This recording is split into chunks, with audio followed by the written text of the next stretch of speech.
Hi, வணக்கம். இன்றைக்கி நம்ம சௌச்சௌ காய் பொரியல் எப்படி பண்ணுறதுன்னு பார்க்கலாம் வாங்க.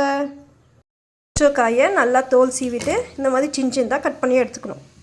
மண் வச்சு இந்த கட் பண்ணி வச்சுக்கிற காய் இதில் போட்டு நல்லுக்கு உப்பு போட்டு கொஞ்சமாக தண்ணி ஊற்றி வேக வைக்கணும்.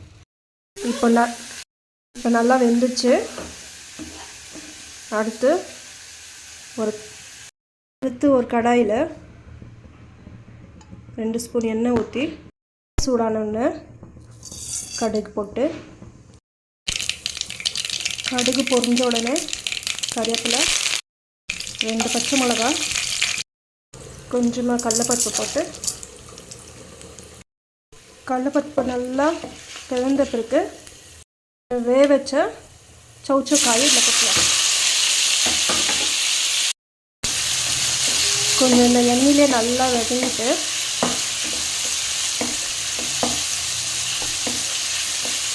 நல்லா கொஞ்சம் எண்ணெயிலே ஃப்ரை பண்ணிக்கலாம். அப்புறம் இது நல்லா இந்த எண்ணெயிலே வதக்கிட்டு இந்த துருவி வச்ச தேங்காவை இதில் போட்டுக்கலாம். இன்னும் கொஞ்சம் நல்லா கலரி வச்சுக்கலாம்.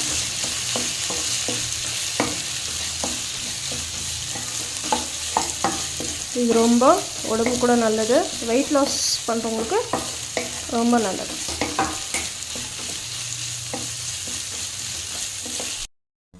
சௌச்சௌ பொரியல் ரெடி ஆயிடுச்சு. சாப்பிட்டு பாருங்கள். ரொம்ப ஈஸியாக கூட இருக்கும் இது செய்கிறதுக்கு. இந்த வீடியோ உங்களுக்கு பிடிச்சிச்சின்னா லைக் பண்ணுங்கள், ஷேர் பண்ணுங்கள், சப்ஸ்கிரைப் பண்ணுங்கள், கூடவே கமெண்ட் பண்ணுங்கள். தேங்க்யூ ஃபார் வாட்சிங்.